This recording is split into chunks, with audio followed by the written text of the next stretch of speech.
master's room. Like I said, I put his bedding on speed wash, and then I also do speed dry for his stuff. So I'm just taking the pillows or pillowcases that I washed and putting them back on the bed. This will pretty much finish up his room, and that's it. His room is clean and ready to go.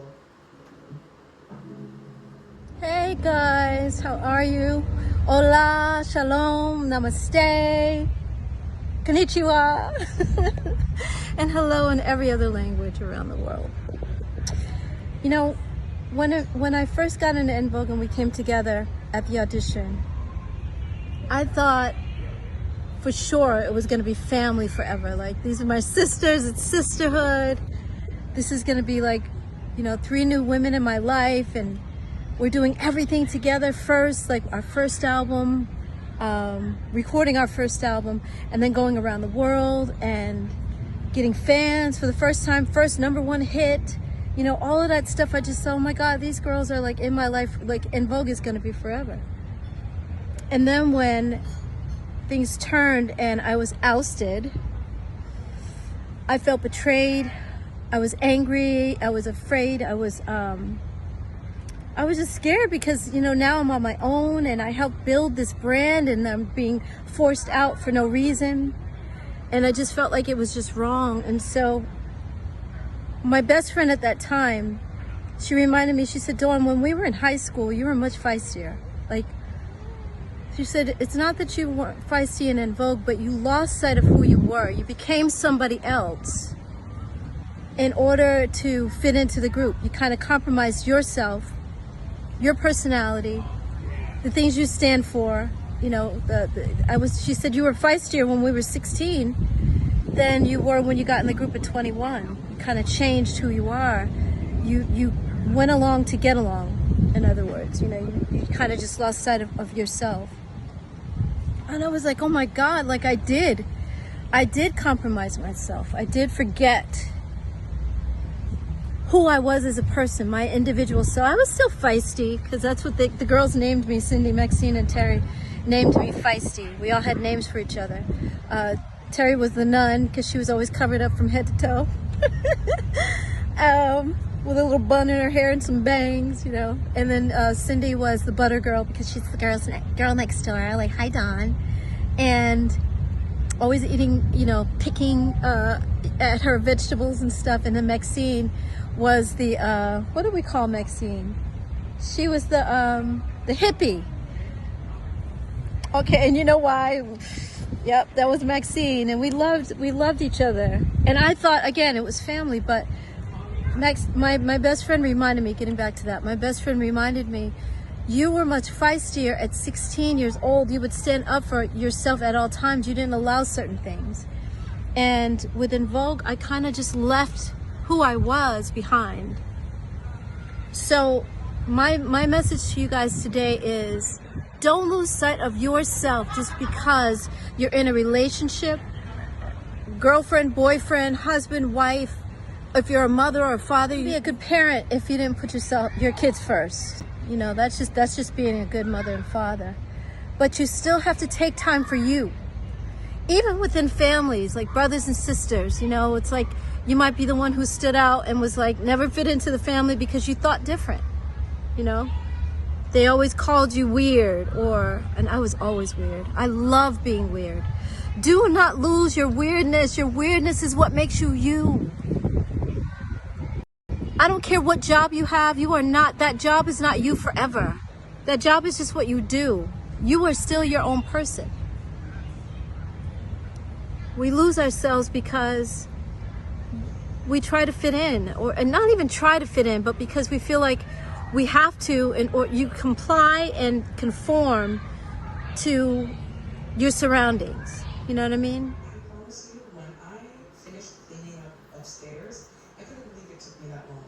Usually, it wouldn't take me that long. It took me max maybe 2 hours to do upstairs, and like maybe 2 hours to do downstairs.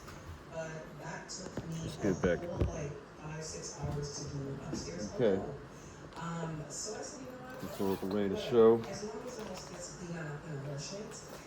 But I was really shocked. So I'm down here in our lounge area. This is primarily where Asher plays and watches TV. Okay. It's not just his room, to be honest. We come in here and watch stuff as well. Usually, like when he's at daycare, We're gonna figure it all out. usually when he's gone to bed, I'll come utilize this area as well. But at the state of the room, you can tell We it's figured usually things Asher all out, in here. So I'm just putting honestly everything organizing together. stuff that I never touched or never wanted to. Things that I just kept putting off, like organizing. I think Dawn related to us. I'm just putting his Dawn toys Robinson. in because I'm actually going to organize his toys. I'm We organizing Robinsons his too. clothes and seeing what makes sense to keep, what's garbage, and then I'm going to go ahead and clean off the furniture. But I'm just going ahead and vacuuming them and wiping it down. It's very low maintenance. I'm just lifting it with glue. All right, so boom, right? I'm lifting them up because his Brother toys Panic. get underneath and look at all the Brother crumbs. Panic. Like, imagine if we did not clean in here. Rest in peace to Brother Panic. Russell Power. He used to do a lot of. He dealt with occult concepts a lot. A lot of occult concepts. And occult teachings, right? But the illest videos he did before he passed was he decoded the 90s movies. Now, in the, us conscious people, you might see that a lot. We do decode movies and stuff, right? But what Brother Panic did was he decoded the whole 90s era movies, especially the black movies. You know, so specifically the black movies of the 90s. All those cult classics, iconic movies of the 90s. There was a narrative or a message encoded in all of them. And there was a reoccurring theme throughout the whole 90s that Brother Panic decoded. And you go to his updated page, it was Occult Lectures on YouTube. It is now as Pandemon on YouTube, formerly Occult Lectures. But you can get the old Brother Panic videos. And this one specifically I feel like was one of the best he ever did. Nobody ever touched on this. It's a psychological phenomenon of black people dealing with our shadow self. You know what I'm saying? You gotta know how to contain and control the shadow self. If the shadow self comes out in dominance, you end up in jail or locked up or dead. Decoded and found the science to 90s black hood movies. I was of the mindset that everyone had that I knew who were decoders. When I asked my friend Roswell, have you ever decoded any black movies? His first answer was, the only thing I realized from black movies is in the 90s, they shouldn't have made them. But then as we talk deeper, he's seen some things because he's no dummy. So he's seen some things, but there had to be a string we could pull that pulled it all together. And that's what I found. And we're going to discuss it today. It's going to kind of fuck you up because it's subtle. And then as I was talking to B.O.B., the only thing left out is, well, what are they saying and who are they saying it to? We figured out they are saying something, but who are they saying it to becomes the question. And we found out that as well. The spirit came and gave us a delicious treat.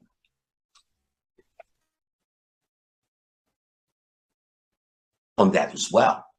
So therefore, we also know the why, and I'm going to decode it today. But first, ladies and gentlemen, School Daze came out in 1988.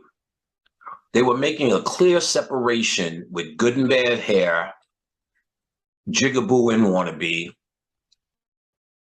Dap and Brother Almighty.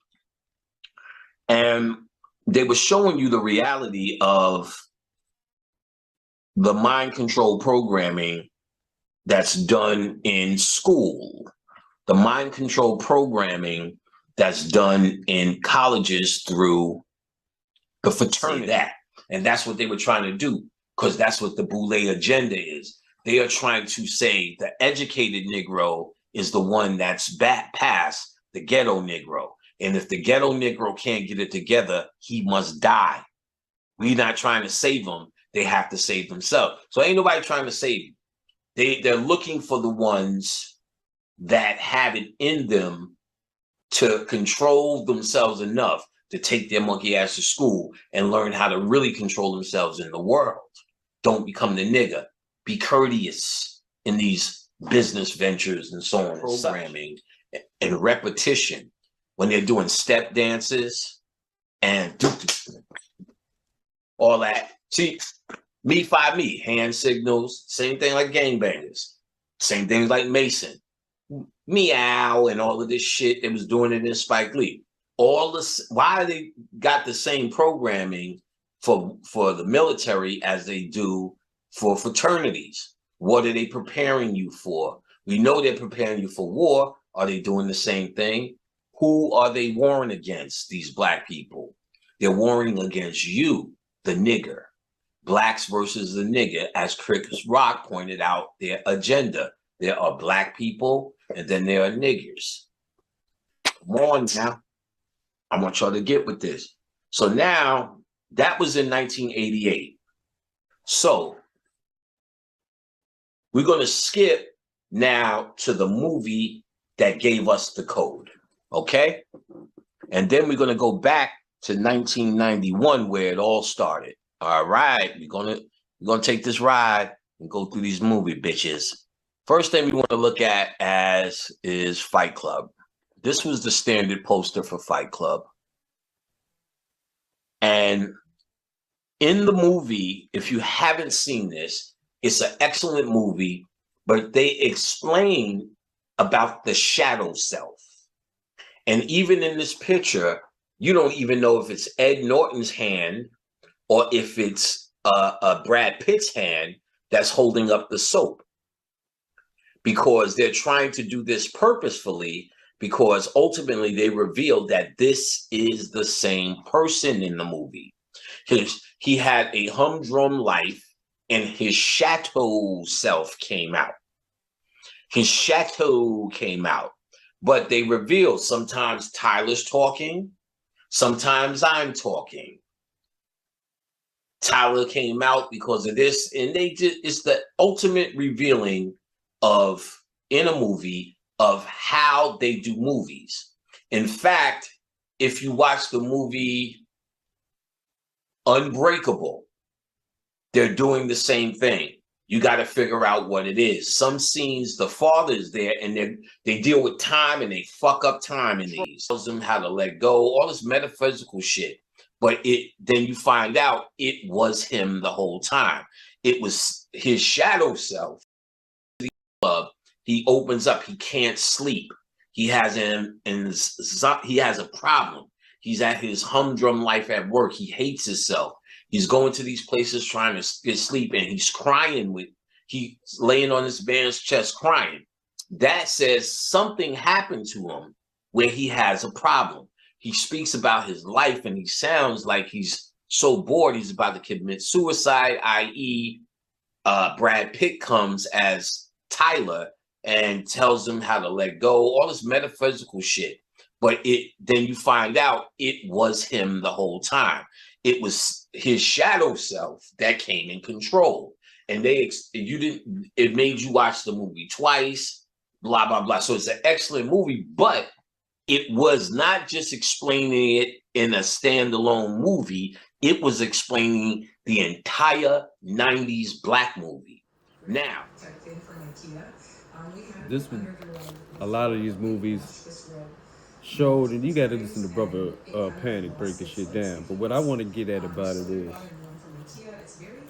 some reoccurring things I've seen in a couple movies. A quantum entanglement, so to speak, right? Set It Off is one of the movies he talked about, which came out redo it within I the believe 97, toward the end of the 90s. Now, I've been talking about In Vogue a lot. You know what I'm saying? Now, In Vogue is also a 90s group, a major 90s group, you know, a staple of the 90s, they 90s icons. Well, we were the first ones to come out. We were the first girl group in 1990. So there was no Jade, SWV, Destiny's Child. There was no TLC, Milk and Steph. There was no Ex-Girlfriend, you know, Black Girl. None of those girl groups were out yet. I think Your Sweetness Is My Weakness. What is that girl group? The Good Girls. Yeah. Yeah, exactly. They were out, but they weren't nothing like In Vogue. We, you know, and I'm not playing them any shade or nothing like that, but it was just night and day. Okay. Now, it's my theory that Set It Off is somewhat about In Vogue. Character-wise, 4 girls, and In Vogue was used to sing the soundtrack to, I guess, present that same type of energy of like 4 girls. But the deeper aspect of the movie, like Brother Panic was breaking down in the decoding of it, he was breaking down how a lot of the characters in a lot of these movies were representative of aspects of one of the characters. Meaning, for example, the best examples he showed was talking about New Jack City, where if you rewatch that,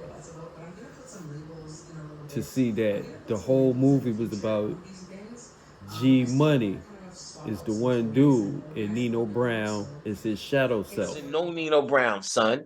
That was a big clue. Nino doesn't exist. He's G Money's alter ego. So everyone's not seen, just like Fight Club, that's how they work in that. Again, with the Tyler Durden thing, what's his name didn't exist. Sometimes he's G Money, sometimes G Money is him. Same rules. But if you don't see it, you're going to think you're talking to 2 people. But what you need to do is watch G Money each time Wesley Snipes talks. 90% of it, he's in the scene. But most of that, most people are coming to G Money. When they came to Chris Rock, they came to G Money for a job. And the way G Money moves, he's the boss. You're going to see it here's a little clue that really came through. When she goes rock-a-bye, baby, they go in the Jeep. It's Stutter Man driving, G Money in the passenger, homegirl in the back. He said, yo, Rasta, whoever, come here. He said, Nino Brown wants to tell you your time is up. And the Rasta dude said, who the blood clot is Nino Brown? But when he first came, he said he knew G Money. He said, what's up, G Money? So he knew G Money. G Money says, Nino Brown says your time is up. That's his shadow self. He said, who is Nino Brown? Pow, got shot in the head. Rock-a-bye, baby. But listen to the roster. He said, who's Nino Brown? He doesn't know Nino Brown, son. That was a big clue. But Nino is what he's trying to entice to sell crack. So he's saying, I need my dark side because I'm about to get into this crack shit. And if you remember, Nino is his dark side and argue with him. Well, you out here trying to live your Michael Jordan dreams, you need to be on this grind. So this is the part of him that wants to be on the grind. This is the part of him that's street. This is the part of him that he's arguing with himself. Stop playing basketball, trying to be this Michael Jordan. Let's get it going. Then he tells his dark side about crack. We're going to start selling this. We're going to start being rich. I need you. That's really what he's saying. Stutter Man is just Stutter Man. And of course, if you look at the artwork, it's showing you right here. Nino Brown in the smoke. Nino's not real. And they're showing you he's a spirit. That's why this smoke looks like he's spiritual. That's what they're saying here. Let's look at Nino Brown doesn't really exist, only to the audience. There's one person, and that's G Money. G Money's alias is Nino Brown, or Nino Brown's alias is G Money. Now the last part, you can see I just took a deep breath. Nino Brown is a real name. I was wondering, like, how am I Street niggas, you know, go by their real name. They go by the street name. But Nino was G Money's shadow self. Okay. Keep that in mind, right? Keep that in mind, and we talking about Set It Off, whereas Set It Off was two friends, Jada Pinkett and Vivica Fox. Queen Latifah and the other sister, I forgot her real name, but she represents two different aspects of Jada Pinkett's psyche. Two girls are aspects of Jada's imagination. That's why Cleo living in the garage, you see nothing of her, and her girlfriend was quiet. That's why you see nothing of her home life and where she lived. And she had a son. And then Vivica started out with the trauma in the bank by herself. She's alone. She had a trauma where her brother died. These are aspects of her hood self and her innocence. That's why she was so goofy. She was the innocence. So when Jada Pinkett's brother died, that was when the baby got taken away from the girl was the same thing. So her innocence represents her brother that she was taking care of. So to be tender with her brother, to take care of her brother, she needed to create this girl, this shadow. And the baby she had represented the brother. And to deal with herself in the hood, she needed to represent Cleo. So Jada and her are actually friends, and she got traumatized and Jada got her the job at the cleaning supply. One of them, whoever went there, yeah, she was like, my nails, my this, my that, my the other thing. But how they did it was because she grew up with Jada, she talks to these people too, because they're all Jada. So she knows these are all aspects of Jada Pinkett's personality, Cleo and this goofy girl. So she talks to him like she knows him, and even watch how she talks to him. She talks to him almost like she's still talking to Jada. So Jada represents the hope, and because Jada represents the one that's going to get out, because she's talking to Blair Underwood, and Blair Underwood represents not the boule in our classic sense, but what the boule represent, that upper class, educated black man. And he says to her, damn, Frankie, you're tough, i.e. Cleo. And then when she comes with that goofy dress and he buys her the black dress so he could take her out, he was like, yo, you just don't know things. You're innocent, pretty much. So he's saying you are tough like her and you're innocent like her. You don't know. That's why you came with that old smock on. And he found it to be cute and bought her a black dress. So, and also he was saying she ain't been anywhere. So he's making her Mexican food and Greek food and this food, because he's trying to show her through her innocence what she doesn't know. And she would talk shit every once in a while because she was hard. She is both these people. And if you watch it in that context, you'll see more things unfold. So when her brother dies, that was symbolic of them taking the son. So it's really them always arguing about should they go in the bank. Cleo's always with it. And she doesn't know because that's her innocence, and Cleo's always with it. What else we got here that shows it?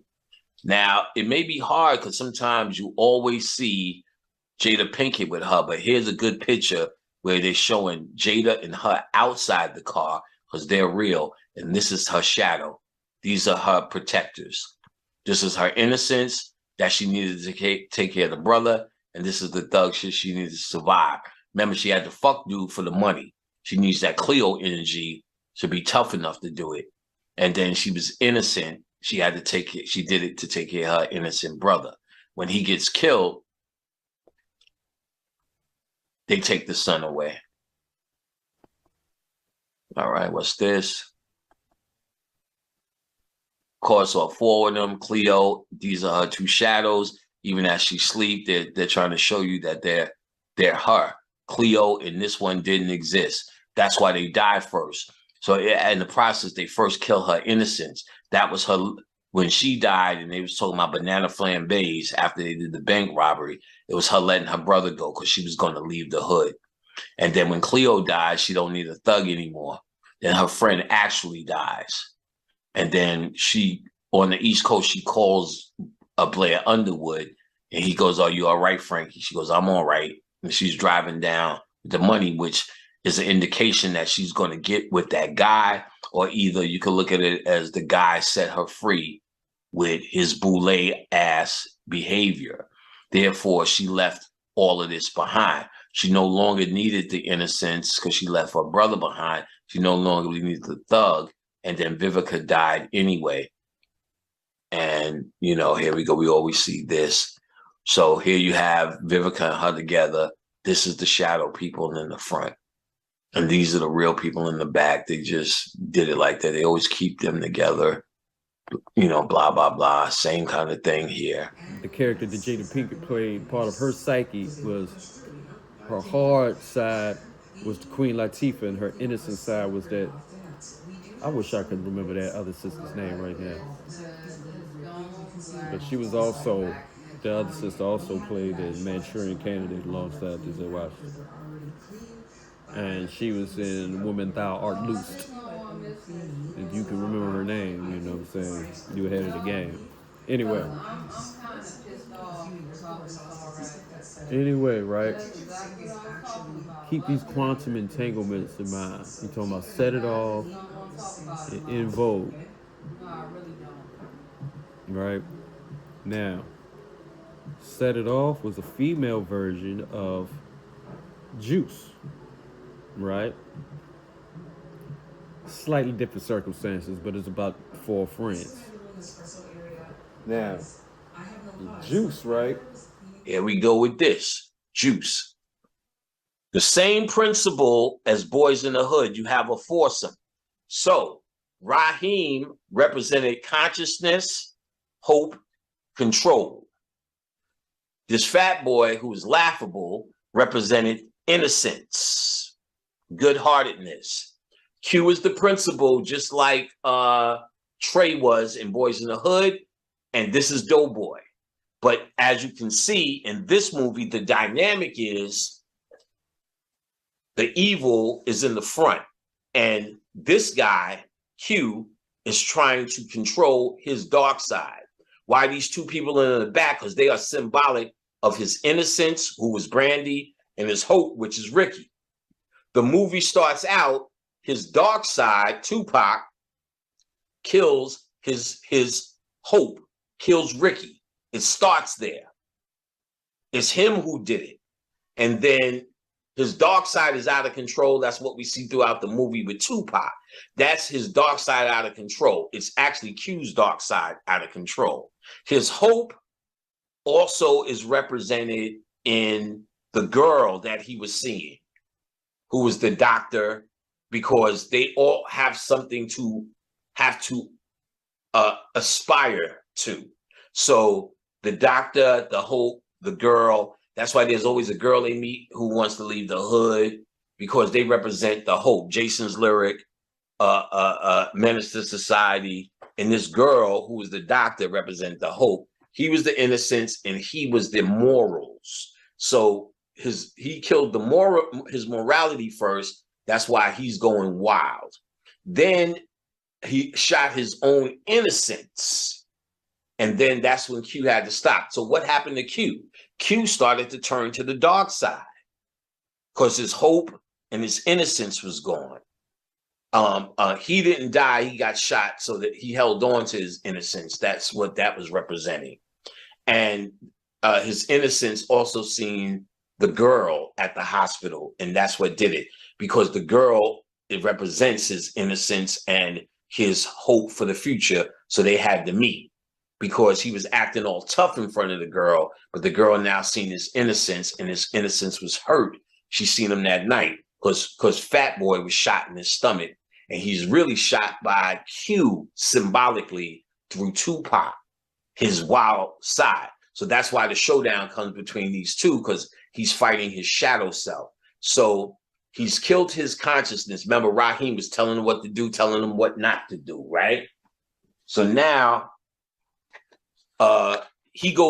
Q goes and buys a gun.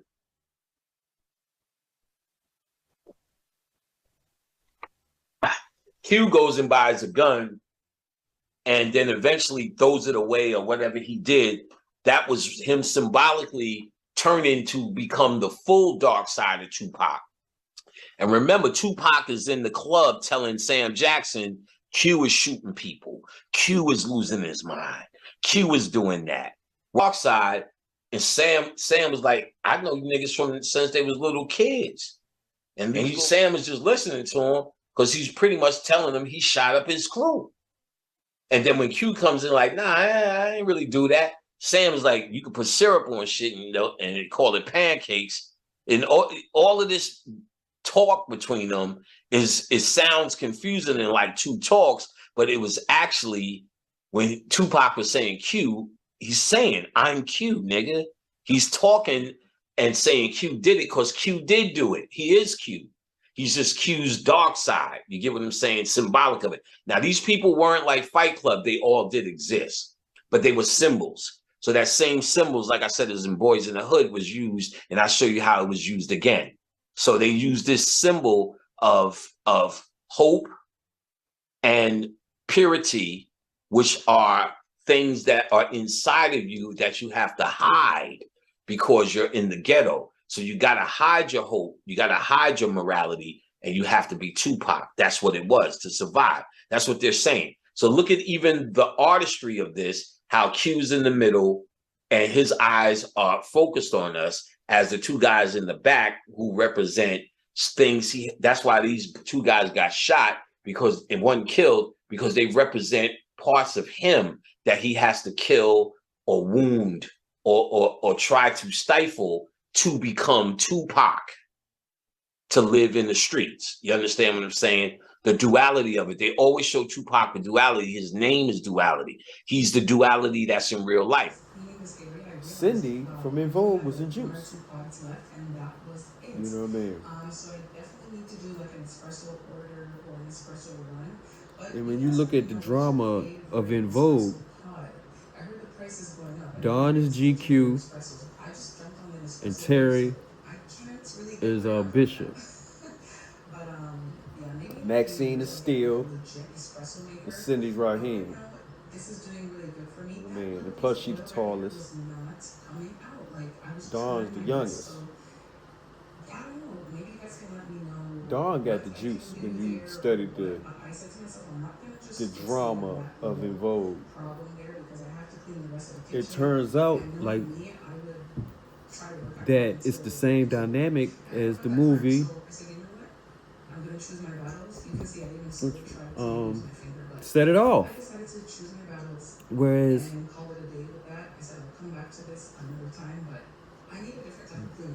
Dawn is Jada Pinkett. He's who Set It Off. And the other girls are aspects of her psyche.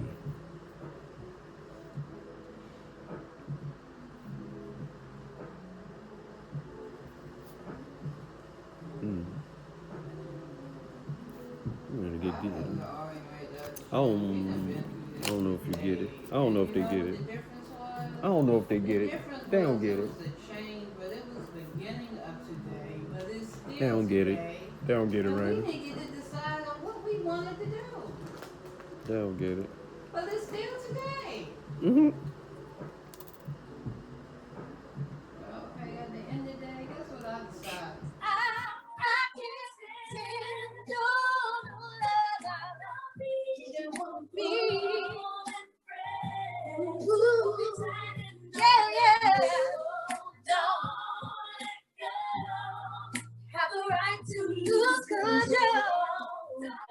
It's amazing. Now, what goes through your mind when you're singing it? Because you're closing your eyes, you're almost as if you're being transported somewhere. Well, yeah, you got to feel the song when you're singing it. You can't just stand there and stare and not emote. You know what I mean? So you're feeling the song. It's a beautiful song. It takes me back to the beginning. I'm watching. You see, I have the video here. Okay, you're playing from the video. Yeah. Yeah. So I'm looking at the video and I'm seeing us, and it just reminds me of my childhood again with them, the early years. Yeah. Some people, and I realized this over time, some people are warriors. and they want to fight for their rights, and they're not afraid to do it. They may be afraid, but they take courage and they stand up because they know they have to. Yeah. Things are not going to change if we don't take it, in our own hands. And I found that I was walking on my own. Yeah. I didn't have, not everybody has the courage to do that. You know what I mean? So Sylvia Rohn, our label head, came to us and said, I have a song, since you guys are in between albums. We were just getting ready to do the EV3 album. So this was after, Born to Sing, Funky Divas, and Runaway Love, and we were in between. And she said, there's a song that I think is incredible. You guys would make it a hit. It's called Don't Let Go, and it was written by Organized Noise, who is Rico Wade and Organized Noise. And the writers actually of the song, he produced it, the music, and he had his team of people produce the music. But the writers for the song was Andrea Martin and Ivan Batias. And they just had this incredible song. I loved it right away. I think Cindy and Maxine loved it too. And Terry was the only one kind of fighting against it, because anytime we would get a song that was not Denny and Tommy's song, she did not like it very much. She would fight against it. And I'm like, okay, Terry, just because he's your man doesn't mean that he always has hits for us. Like, there's other people that can write for us too. Mm-hmm. So we had hits with other people, and she just kind of fought it. So we had to really kind of force her hand with that song. Like, this is a hit. We're going to record it. There's 3 against 1. So she had to sing it. And it turned out to be our biggest hit to date. After hearing us over the years, like, Denny and Tommy knew what we sounded like. So they would always say, okay, Dawn, you're going to sing this one. Terry on this one. Maxine, Cindy. So, but with other people, because they knew our sound, they would say, okay, automatically, I think Dawn would be great for this. Oh, no, I think Maxine would be better on this song. Or Cindy's voice really fits the song. So that's how they would do it. And with Don't Let Go, it was that way. They thought that I would sound good singing lead. And then the record company came in and said, we don't want Dawn to sing lead because she's going to be leaving the group. Oh, well. Yeah. We're going to be kicking her out. So we want to make sure that Cindy and Terry Maxine sing the lead with her so that she doesn't have the bulk of the song. And it's because I had so Terry was offered a solo album by our record company before me. She did her album. We supported it. The record company supported it, had, tour support, given her tour support. She did a video for her single. Maxine, Cindy and I went to her first show at the Pantages in Los Angeles and supported her first show because she was launching a tour. So we were right there with her, and then the record, a solo album. Ooh. So basically the record company knew that we were it was divide and conquer, what they thought was going to be divide and conquer, because they knew that we were going to renegotiate our contract. They found out that we were upset that we were only making 2 pennies a record. We had agreed, the 4 of us, Cindy, Maxine, Terry, and Dawn, the 4 of us agreed, we're not going in the studio to sing 1 note until they renegotiate our contract for better terms. We've done 3 albums at this point. Runaway Love was just an EP, but it was still an album. Yeah. And we're still not making money, and there's a problem here. So finally, we all agreed that we were not going to go in the studio. We were going to stand our ground. We were not going to go in the studio and record anything until they renegotiate our contract. And Denny and Tommy, so when we signed to them, we signed to 2 Tough Enough Productions. We signed to Atlantic Records through 2 Tough Enough Productions. And because they were the middleman, well, not really. Yeah, they were. They were the middleman. So so we had to sign our contract with them first, 2 Tough Enough Productions, and then we signed a contract with Atlantic Records. When Denny and Tommy found out that we were free and clear. Our contract had not been renewed by Denny and Tommy. They let it lapse because the person that signed, that did all their paperwork and all their office work and all this stuff was Tommy's sister, Tony. And when they fired her, or she quit, I can't remember. I think they fired her. But when they fired her, she wasn't there to make sure that the paperwork was signed with us again. I don't know if I'm getting clear to you.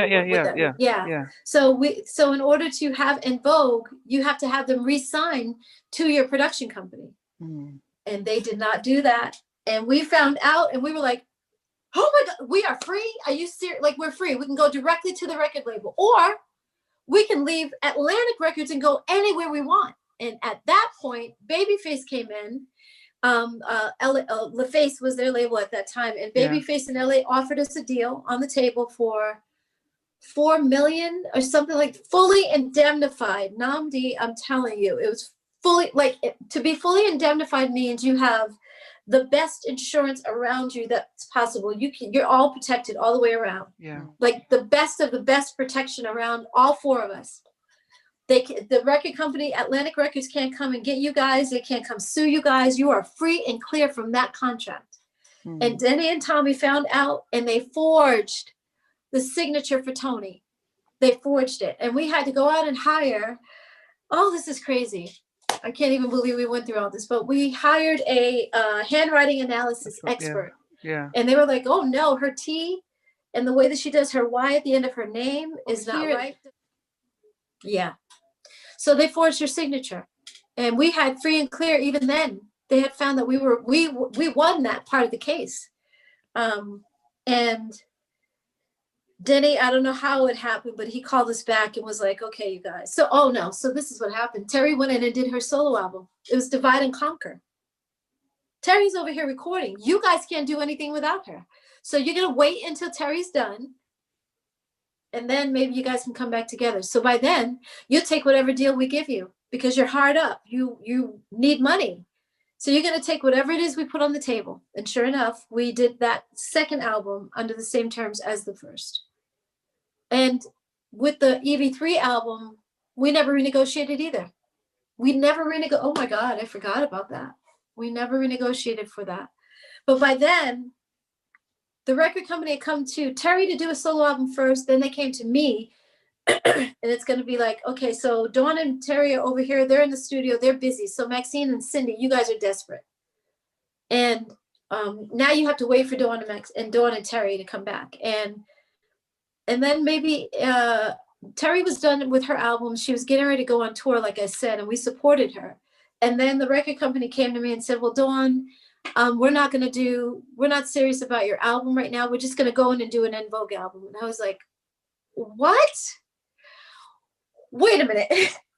Because I had recorded some incredible material and Sylvia Rhone loved it at Atlantic Records. She loved it. And I'm like, so you took Terry's album seriously, but you didn't take my album seriously? Like I'm feeling some kind of way about songs. She still loved them, but she played a game with me. She had me in the studio to keep me busy, not necessarily because she was serious about putting my album out. She put Terry in the studio for the same reason. I still recorded. Every day I was at the studio. Sometimes I was late, but I was always late. But I was in 5 minutes, 7 minutes late, but I was always there. And I recorded that whole album with them. And then they came to Sylvia Rhone flew to Los Angeles and said, we're going to have a creative meeting. And I got to Terry's room. And again, I was late for that meeting and everybody was there ahead of me. And when I got there, they were already in the middle of the conversation talking about, well, we can't have any hidden agendas. And Dawn, so we know that you're doing a solo album. You can't do that if you're still in the group. And I was like, Sylvia, you already know that I'm in the group. And you already know that I'm doing a solo album.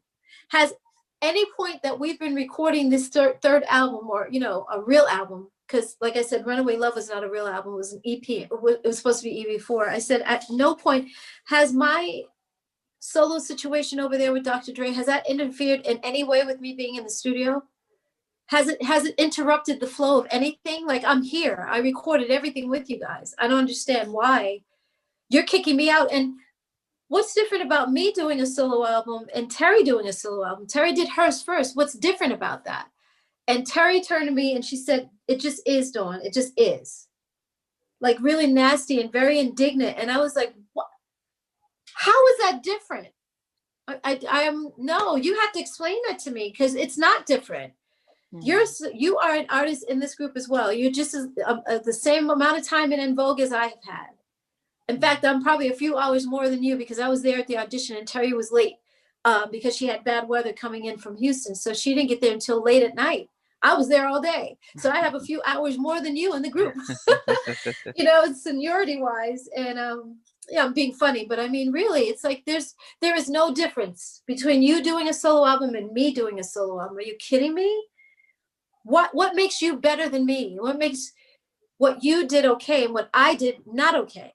You guys are kicking me out of the group because I did exactly what Terry did. And Sylvia let me go. She let me go at the wrong time. That was my saving grace, that I sang lead on the biggest hit we had.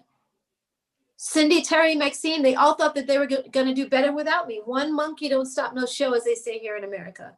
One person missing doesn't make the whole thing fall apart. And I made the whole thing fall apart. This is my point. We had agreed on something, the four of us together, without the record company, without our producers, without our management. We four agreed.